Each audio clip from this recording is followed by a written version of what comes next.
I view things as I got time. I got time to be able to grow and mature, and be able to understand the ins and outs of the defenses and be able to get the good insight from the vets in the room. So I look at it as, a plus. And whenever, it's time for me to play. Shedeur Sanders rolled into Browns camp and instantly made the whole practice feel like a recess pickup game. NFL vets suddenly looked like they'd forgotten the playbook and were just trying to keep up. With that being said, I see some balls coming out of Shedeur Sanders at that camp, and I'm like, kind of looks like a guy. Yeah, I'm reading. He can sling it. Read the team. I see him, some of the veterans, how they talk to him, mic'd up, see what he's doing in the community. Yep. Talking about Njoku there? Njoku, Mike Nebb. Yeah, once you see, different little interactions and things like that, I know he has the talent. We'll see. It'll be a competition that usually brings the best out of guys, especially young guys. So I'm interested to see how that quarterback situation. Right after Shedeur Sanders tightened his cleats and the Browns settled in for what they figured was a routine camp day, the whole vibe tilted sideways. No blazing comet, no UFO touching down at midfield, just a swagger-charged quarterback striding in like he'd crashed the wrong league and thought, yeah, I'll stick around and run this show. The Browns had no clue what storm was rolling in. You'd expect an NFL team to do a quick scout, maybe pull up a highlight reel or two, but nope. They greeted Shedeur with a shrug, only to watch him seize the field on snap one and run the whole operation like a seasoned pro. First and foremost, he's been the best quarterback in camp. Now look, Joe Flacco ain't had many opportunities. There was a whole day I saw he didn't throw the ball at all. Here's my theory on the situation. They already know who's starting in the number 2 is. They already know. Joe Flacco and Shedeur Sanders is already locked up. You're missing the boat, people. You're missing the boat. Your boy, Kenny Pickett and Dylan Gabriel, they're fighting. Shedeur didn't merely clock in, he hijacked the session. One moment he's loosening his arm, the next he's roasting veteran QBs like faded names on busted draft boards. Defensive coordinators everywhere had the same gut punch reaction.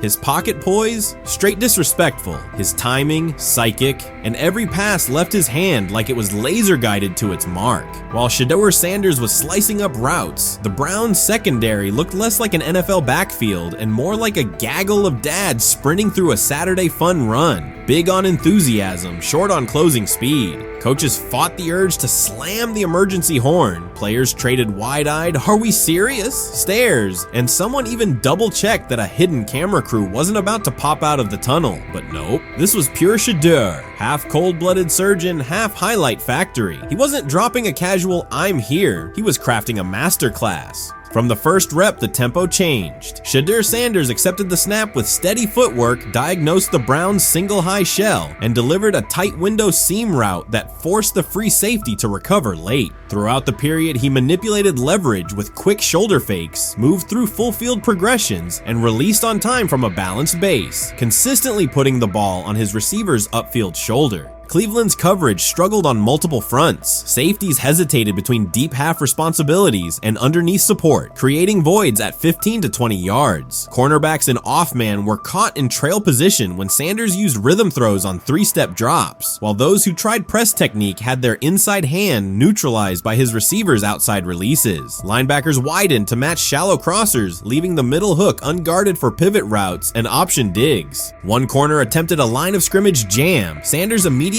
adjusted the route to a back shoulder fade, releasing the ball before the break and rendering the press ineffective. Over the session, he showcased pocket discipline, reclimbing to maintain throwing lanes rather than drifting, and finished with a series of anticipatory throws against cover 2 cloud, fitting vertical outs between the flat and deep half defenders. Sanders' combination of rapid post-snap processing, precise ball placement, and pocket efficiency exposed coverage mismatches at every level and highlighted communication gaps in the Browns secondary. By mid-session, the Browns defensive staff clearly recognized their calls were outmatched. Every adjustment, a roll to cover 6, a simulated pressure, a late rotate to 2 high, was neutralized once Shedeur Sanders confirmed the post-snap picture. Routes that had taken weeks to script were beaten by timing and location. Comeback set at 12 yards broke open before the corner's transition. Slot seam-outs dotted the void between the flat and deep half defender, and boundary receivers beat press with quick hand techniques, receiving distributing the ball before the trailman could recover. Sanders' command was methodical. He used cadence to freeze plug blitzes, re-ID'd the mic when linebackers sugared the A-gaps, and maintained a firm base so he could reset and fire without resetting his feet. His receivers benefited from that rhythm. Top of the stem, eyes back. Ball delivered on their upfield shoulder, allowing immediate transition to YAC. The Browns front tried a late stunt to compress the pocket. Sanders climbed 2 steps, re-spotted the shallow crosser, and delivered in stride, turning a potential sack into a 20-yard gain. What stood out most was how little ramp-up Sanders needed. From his first series, he processed full field concepts at tempo, cycling through progression reads without hitching. The poise under interior pressure, consistency in ball placement, and ability to manipulate zone defenders left the Browns' coordinated disguise packages ineffective and forced them into static coverage by the end of the period.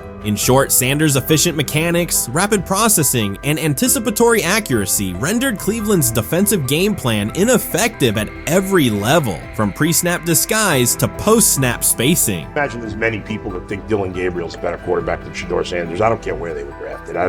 If the Browns are the one team that thinks that, then I'm going to suspect it's not true. They don't know what listen, they're they've doing. been on every quarterback evaluation for 30 years. Right. I never root against anybody. Yeah. But I'd be surprised if Dylan Gabriel's ever a legitimate starting quarterback for the Cleveland Browns. I'd be surprised. I just don't think. Well, then it is a wasted pick because you took him in the top 100. Yeah, but potentially. Yeah. May get away with it because of Shedeur. An edge rusher chirped at Shedeur Sanders between snaps, hoping to shake his rhythm. On the very next play, Sanders answered with a 30-yard laser, a deep dig from the boundary side that split the single-high safety and the trailing corner. He hit the top of a 5-step drop, kept a firm base, and delivered on time to the receiver's outside shoulder. This is exactly what he says. I'm told the footage of Shedeur Sanders meeting with the Giants is so bad that both the Browns and the Sanders family have threatened legal action if it is published. The New York Giants have released audio from their draft interview with Shedeur Sanders, and the disclosure has drawn intense public reaction. Fans want to know whether Sanders made critical remarks and why the Giants shared material that should have remained confidential. The situation revolves around an open microphone, contentious comments, and the broader implications of the leak. The New York Giants published a brief, edited segment from their interview with Shedeur Sanders and withheld the remaining footage. Observers are debating whether this was a strategic public relations decision or an attempt to discredit him. The team has offered no additional explanation, and many fans view the limited release as inadequate and potentially misleading. They are demanding full transparency and accusing the organization of orchestrating a negative narrative. While criticism of Sanders is vocal, his supporters are responding with equal intensity. There was another team that he sat down with. What do you mean it didn't go well after that? So, he was pissed that they did that to him. They did that to him. He counter-confronted the them. same thing they do to every other quarterback prospect. They did that to him. They slide in a mistake to see if you catch it. Right. And so because you're the quarterback. But he didn't take it as a correction. He took it as like he got pissed off. Yeah, and it's like so here's another one. So another one was, he throws a bad interception, and it was a deep throw early in the game, and he comes back and they go in the meeting, they show the interception. The Giants have released only a brief excerpt of the interview and are refusing to share the rest. Their decision has drawn criticism across TikTok, X, and Facebook, where many see it as a poorly handled public relations move. Fans are calling for the full recording to be published so the situation can be judged in its entirety. The GM is on film that the son, they asked the son last draft, yo, who you think I should pick? His son yo, you need to get the Jaden Daniels, big. This is what his son, it's on tape. You should go Jaden Daniels. He laughing at his son. And all right, cool, get Jaden Daniels. I don't even know how that tape got out. I wouldn't have let the get out. Shedeur Sanders appears unfazed by the situation. Although the Giants suggested he was more hype than substance, their handling of the interview has instead elevated his visibility. Analysts across major sports outlets are now discussing him more than before, keeping his name prominent in the news cycle. New York Giants, where these tapes at? You hear me? Because if Shedeur Sanders was so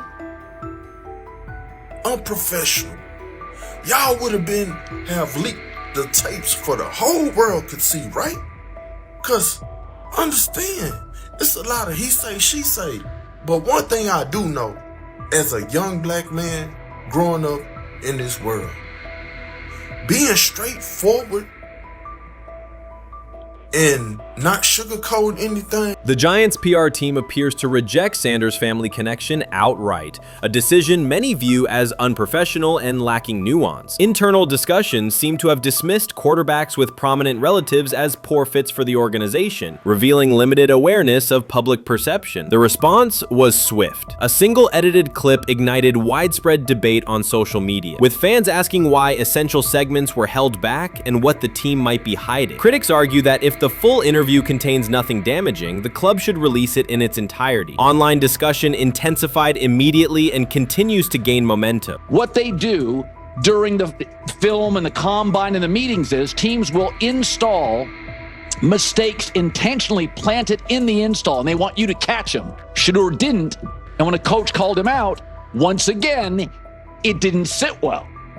It's like, bro, there's not many teams needing quarterbacks, especially since Pittsburgh appears to have a deal with Aaron Rodgers and Tennessee's getting Kale Moore. The Giants' decision to withhold the full interview has produced an unintended result. Instead of diminishing interest in Shedeur Sanders, it has intensified it. Media outlets and analysts are now examining every on-field rep, press comment, and public appearance as evidence of how he conducts himself under scrutiny. Each throw, adjustment, and answer is tracked and evaluated against league standards, reinforcing the view that he remains composed and professional. Many fans contend that the organization has misrepresented Sanders and suggest the issue may stem from the Giants' view of his father, Deion Sanders. They see the partial release as an attempt to raise doubts about his character by association. That perception has only made his profile more compelling. The discussion has shifted from whether he deserves a high draft position to how effectively he withstands sustained pressure. Sanders is now regarded not just as a talented prospect, but as a symbol of resilience, central to debates about transparency and organizational strategy. Even if the Giants eventually provide more context, the visibility they have created for him is unlikely to fade. The most fun yet the most difficult thing I cover and we cover all year long is not games, it's the NFL draft. Because I've said this many times, you get lied to for a month to 2 months up to it. And so often during the draft, and every few drafts, there's a guy that really falls, precipitously falls. This year it was Shedeur Sanders, it's been Aaron Rodgers, it's been Dan Marino. Every few years somebody falls a lot. And so, but those stories don't come out until like the fall. Criticism of Shedeur Sanders from within the Giants organization has become increasingly public. Team communications appear focused on casting him as an overhyped prospect, whose character should be questioned, a narrative that seems aimed at shaping opinion rather than assessing performance. Yet each selective release or negative remark has instead amplified attention on Sanders and elevated his reputation. Efforts to confine him to a narrow, unfavorable image continue to produce the opposite effect, reinforcing his position as an underdog who endures external pressure. The debate has shifted from football analysis to broader concerns about narrative control and transparency. Fans, reporters, and online communities are still urging the Giants to publish the full interview, arguing that only complete context can resolve speculation. The organization's refusal to comply has intensified scrutiny and led many observers to conclude that the team underestimated public reaction and now faces questions it could have avoided with full disclosure. The tapes, the New York Giants have the tape. They definitely have the tape. It's confirmation that they have the tape. Shedeur didn't do nothing. It's what they saying he did. I'm gonna tell you what these mixed reaction right here. So we already know about the New York Giants, but the Pittsburgh Steelers head coach Mike Tomlin reported admired Sanders' talent, but hesitated to draft him due to previous challenges with quarterbacks like Russell Wilson and Justin Fields, leading to more cautious approach. Las Vegas Raiders. Sanders met with Raiders at the NFL scouting combine and expressed enthusiasm about potentially joining the team. His familiarity with the West Coast offense and quick release was noted positive, though concerns about his ceiling. Hours after the Giants posted that short audio clip, the timeline never slowed. Comment threads filled with frame-by-frame breakdowns, lip-read attempts, and side-by-side comparisons of what was said versus what was left out. Reporters called league contacts. No one could explain why a franchise would stir this level of curiosity only to seal the vault. Each refusal sharpened focus on Shedeur Sanders, turning routine throws into national talking points. Analysts kept circling back to the same note. His cadence at the line looks unchanged, steady against the noise. Hashtags demanding the full interview, trend drop, and trend again. Podcast hosts bump scheduled segments to lead with the leak. Rival teams get asked how they would handle a similar situation, then quietly check their own archives. Inside Giants headquarters, the plan to shape the story looks less like strategy and more like a slow burn spotlight they can't switch off. And now every preseason snap, every media availability, every stray sideline camera angle gets fed into a loop that asks, what are they still hiding? The file remains locked. Curiosity keeps compounding. Until someone presses upload or steps to a podium and explains the redactions, the subject drifts away from depth charts and play design, fixing instead on secrecy, control, and the risk of underestimating how fast attention turns pressure into permanence. Momentum isn't fading, it keeps recalibrating. Louder, impossible to mute. You made an interesting point. So I tend to have the drip, drip, drip. This was my Johnny Manziel theory, is that everybody makes mistakes, especially when you're young. But if I see 2, 3, 4, 5, then you've got a plumbing issue. It's not just you didn't close the faucet. So there's about 6 pieces of video in college where Shedeur was a little bit of a brat, whatever. Then there's the legendary cringy draft room. Didn't love that as a B prospect. Then there's back-to-back speeding tickets, both over 90, and a missed arraignment. The NFL is navigating unexpected headlines after a former Browns coach publicly defended Shedeur Sanders in response to reports of multiple speeding tickets. The coach's statement has sparked extensive online debate. Supporters welcome the show of loyalty, while critics question the motive. Sanders now finds himself at the center of an unforeseen controversy, and observers want to know why a Cleveland coach is standing so firmly in his corner. The story is developing rapidly and continues to draw intense attention. When it came out that he got a speeding ticket, I said it's not really that big a deal. I feel very differently about it now. Over 40 miles an hour over the speed limit, less than 2 weeks after you just got a ticket. I don't know if that's entitlement or immaturity. There's got to be some teams that are feeling very good right now that they didn't draft him. Observers are focusing on Shedeur Sanders' recent speeding ticket, treating the violation as a measure of his character and sidelining his athletic, academic, and philanthropic accomplishments. The incident, driving 15 miles per hour over the limit in a borrowed Lamborghini, has drawn sharp criticism. In response, a former Cleveland Browns coach has taken the opportunity to comment, even though the franchise is widely viewed as unstable due to its frequent coaching changes and limited on-field success. By defending Sanders, he presents himself as an authority on discipline and leadership. The statement, coming from an organization seldom praised for stability, has nonetheless attracted considerable attention across the league. You want to defend him a little bit. I thought this was an interesting take. Yeah, I thought it was really interesting that you said you were out because of the speeding tickets. To me, that's such a minor thing. You were so high on him in terms of his completion percentage in OTAs, and I thought that was a little aggressive on your part. But with the speeding tickets, I got a speeding ticket the first night of the draft, my first year there. I thought maybe I'd get the benefit of the doubt, but they gave it to me anyways.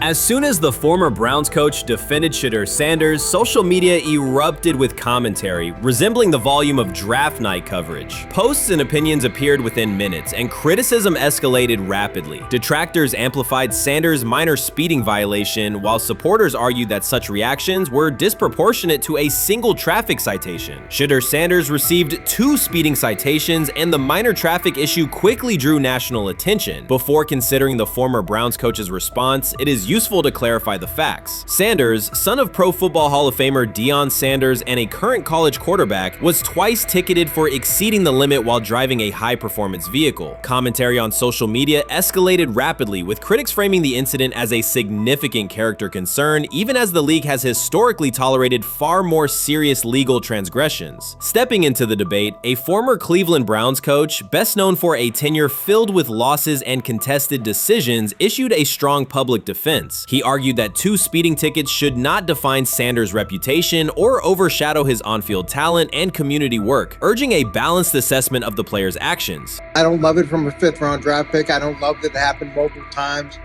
but I do think that this is the first time he's been away from his dad, and there's gonna be some growing pains now. would I sell my stock on it like you are? Not because of a couple speeding tickets, especially in light of the problems that Brown's quarterback room has had to deal with legally in the last few years. I mean, this is nothing. The debate quickly shifted from 2 speeding citations to broader claims about integrity, growth, and leadership. The former Browns coach framed the infractions as moments for personal development and urged observers to view them in context. Critics responded forcefully. Some called for disciplinary action, others questioned Deion Sanders' parenting, and a few sought to discredit the coach himself, despite his professional record already being widely analyzed across the league. The reaction underscores an apparent inconsistency in public standards. Fans often overlook on-field confrontations, heated sideline arguments, and other significant controversies, yet they treated Sanders' routine traffic offenses, speeding without evidence of reckless endangerment, as indicators of serious character flaws. If such minor violations were adopted as the primary measure of morality in professional football, many players would face similar criticism.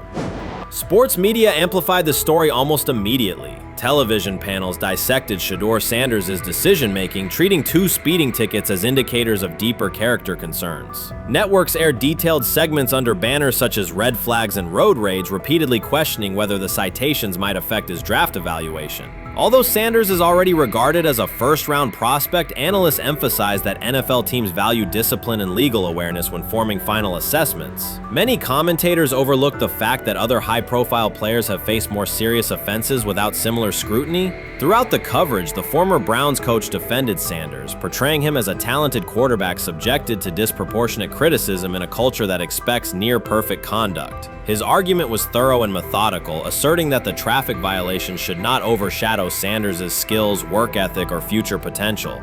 Commentators point out that the coach's intervention was not entirely selfless. He recognized the publicity potential. One day he was an overlooked figure from a struggling Browns era, the next he was a trending name across sports media. The discussion quickly expanded beyond Sanders' speeding citations to questions of image management and narrative control. Critics demanded disciplinary measures, public apologies, team sanctions, and formal statements, yet their objections seemed directed less at the traffic infractions themselves and more at Sanders' high profile, confidence, and resistance to traditional expectations. In practical terms, Sanders' brand remains intact. The coach secures renewed relevance, and the episode supplies another headline in the ongoing story of modern football. The next time Sanders is seen in a high-performance car, the debate will likely reignite, focused not on speed limits, but on the broader culture of the league. Meanwhile, new voices continue to join the conversation. Broadcaster Colin Cowherd has already weighed in, offering his own reassessment of the incident and its broader implications. Breaking news, Shedeur Sanders last night was pulled over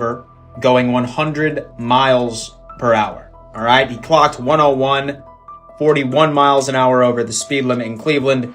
He will have the opportunity to fight the ticket in court. Now, I'm not exactly sure where he was pulled over, whether or not that it was in Ohio or whether or not that it was in his home state. But typically when you're going 40 over, that's flirting with the line of reckless driving.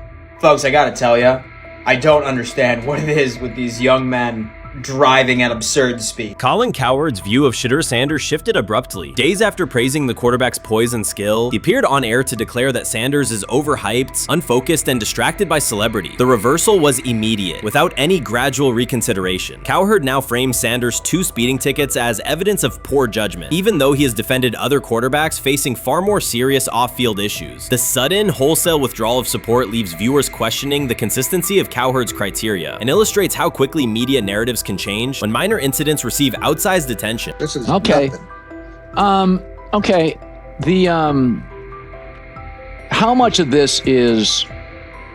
I mean, Jimmy Haslam has his hands all over Manziel, has his hands all over Deshaun Watson. Admitted it, man enough to admit it. I saw the reaction in the draft room when they took Shedeur Sanders. It's pretty obvious it wasn't the coach and the GM's pick. How much is this? This team has 8 last place finishes in 13 years owning it. How much of this is we don't have a very good owner here like Washington, D.C. and the Commanders?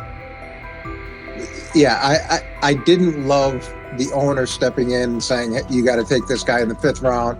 And I doubt they'll ever admit to it. While Colin Cowherd urged teams to move on from Shedeur Sanders, former Browns coach Eric Mangini offered a more measured response. Mangini, whose tenure in Cleveland was marked by mixed results, used his platform to provide context rather than condemnation. Instead of sensationalizing the speeding violations, he encouraged viewers to consider Sanders' circumstances. A 21-year-old quarterback whose life is scrutinized both on and off the field. Mangini acknowledged that the tickets were mistakes, but emphasized that they do not by themselves define Sanders' character or future. He noted the extraordinary attention athletes received today, combining the responsibilities of quarterback, public figure, and social media presence. Under such pressure, missteps are magnified, and criticism multiplies quickly. Mangini concluded that any evaluation of Sanders should weigh the totality of his behavior, performance, and growth, rather than isolate 2 traffic citations as decisive evidence of poor judgment.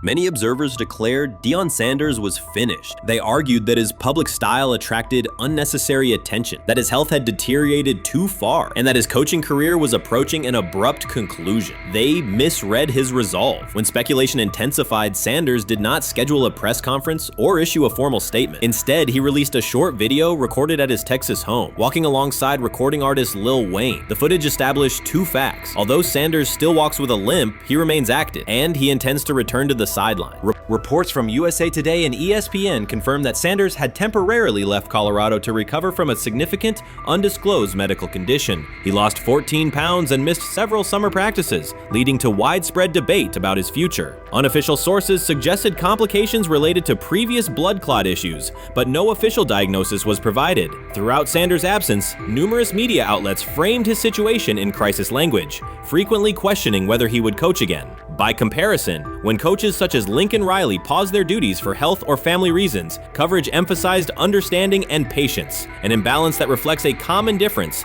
in how high-profile black coaches are treated. Sanders' silence was not a retreat, it was a period of recovery. During rehabilitation, he relied on family, faith, and trusted colleagues, yet stayed connected to his program through brief online updates. The video with Lil Wayne demonstrated that he retained strong support from influential friends, countering narratives that portrayed him as isolated or on the verge of retirement. The visual evidence showed that his setback is temporary, and that he remains determined to lead Colorado into the forthcoming season. Since accepting the Colorado position, Sanders has dramatically elevated the program's national standing. He first drew national attention to Jackson State and the broader HBCU football landscape, then moved to Boulder and transformed a 1-win team into a central storyline in college athletics. His approach, combining hip-hop culture, direct communication, and open expressions of faith, has challenged conventional expectations for head coach behavior. Each step forward has been met with heightened scrutiny. His time at Jackson State was labeled a publicity stunt, his departure for Colorado was framed as abandoning HBCU culture, and his social media presence has been cast as distraction from traditional coaching responsibility.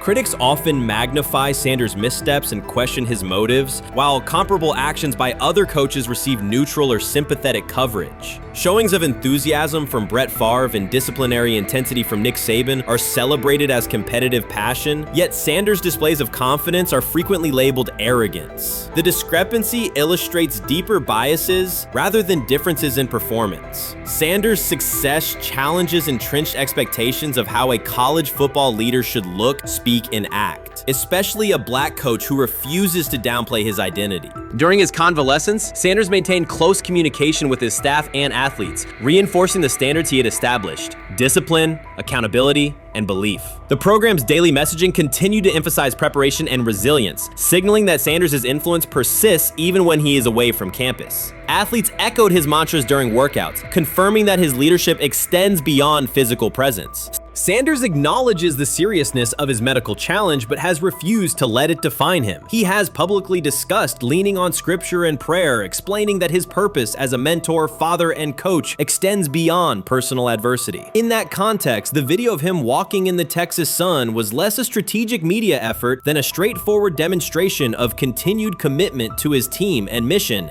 Colorado still requires Sanders' vision, Prior to his arrival, attendance was low, national media attention was minimal, and recruiting momentum had stalled. Sanders' leadership brought renewed energy, authentic identity, and higher standards of accountability. Players who previously lacked representation in college football leadership found a coach who shares, affirms, and elevates their cultural background. Sanders supplements conventional coaching priorities, scheme, fundamentals, and execution with empowerment initiatives that cultivate self-confidence and authenticity. As preseason camp approaches, Sanders intends to resume full involvement, even if medical recovery remains ongoing. His presence is expected to restore on-site leadership, stabilize the locker room, and direct media coverage toward on-field progress. For Sanders, the objective extends beyond compiling wins and includes completing a cultural transformation that expands how success and leadership are defined in modern college football. Those who predict his decline overlook the underlying traits, faith, perseverance, and purpose that have supported Sanders throughout his career.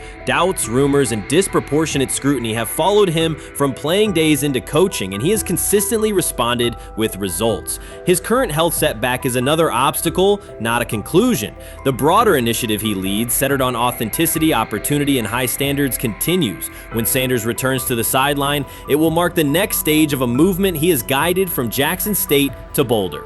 The recent period of quiet has been strategic rather than passive. Instead of defending himself in daily briefings, Sanders focused on rehabilitation, remote program oversight, and family support. Each brief social media message reinforced a consistent theme: faith and preparation. He has articulated gratitude for medical professionals and has reiterated that his mission at Colorado is unfinished. His public references to scripture have been direct but measured, aligning with his long-standing practice of integrating faith into leadership. By walking through his ranch with Lil Wayne, Sanders signaled continuity. The clip underscored that influential supporters remain engaged, that Sanders' broader network values his vision, and that he remains capable of navigating physical challenges. The visible limp was not evidence of imminent retirement. Rather, it documented the reality of ongoing recovery and the resilience with which he approaches each obstacle. Colorado's athletic administration and football staff continue to affirm Sanders' program direction. Recruitment communications cite his established record in fostering cultural relevance and national exposure. Prospective athletes respond to a coach who presents a transparent path to development, both on and off the field. Current players refer to Sanders' coaching points with clarity, citing specific drills and expectations that remain unchanged during his absence. These indicators demonstrate that the core structures Sanders implemented are functioning and that his return will be an amplification, not a restart. Criticism regarding Sanders' public persona often conflates media style with coaching substance. Analysis from opponents suggests that social media engagement dilutes football preparation, yet Sanders' staffs emphasize time management and delegation. Defensive and offensive coordinators handle in-game adjustments, while Sanders directs overall culture, recruitment, and leadership. He has articulated that visibility serves to amplify program accomplishments and enhance player opportunities, not replace strategic football planning. Some commentary has attempted to reframe Sanders' health issue as evidence that his coaching model is unsustainable. The argument ignores the documented health challenges faced by numerous coaches across levels of competition. For example, college coaches recovering from heart procedures or joint replacements have returned to successful seasons after appropriate medical clearance. Sanders' case follows a comparable trajectory. Medical complications require temporary separation, structured rehabilitation is prioritized, and a managed return is planned. Institutional medical protocols at Colorado dictate clearance requirements. Sanders will meet those before resuming full sideline duties. Colorado's players have expressed public confidence in Sanders' eventual return, citing regular virtual check-ins and continued accountability. Several athletes noted that positional meetings included recorded messages from Sanders reinforcing tactical goals and personal discipline. These details confirm that Sanders has remained actively engaged, albeit remotely, and that team culture remains aligned with his principles. Looking ahead, Colorado's schedule will attract national attention, both for on-field competitiveness and the storyline of Sanders' comeback. Analysts will evaluate how quickly he reestablishes day-to-day rhythm and whether his physical limitations influence practice oversight. Internal planning accommodates gradual escalation of responsibilities, with medical staff and strength and conditioning personnel contributing to phase reintegration. The broader significance of Sanders' return extends beyond Colorado. His visibility continues to challenge prevailing narratives about leadership styles and pathways in college athletics. By prioritizing authenticity, open articulation of faith, and cultural expression, Sanders offers a contrasting template to more conventional models. His eventual recovery and sideline presence will reinforce the argument that diverse leadership profiles can succeed in elite collegiate competition. In summary, rumors of Deion Sanders' coaching demise were premature. Verified reports confirm a substantial but temporary medical setback. He used the time away to focus on health, sustain program engagement, and rely on a support system anchored in family, friends, and faith. His recent public appearance demonstrated active recovery and reaffirmed his intention to resume leadership in Boulder. The forthcoming season will test Colorado on the field, but it will also underscore the durability of Sanders' vision, one that combines competitive ambition with cultural resonance. Observers who continue to question his longevity overlook the resilience and purpose that have defined his career. Sanders' return is imminent, and the movement he leads remains intact.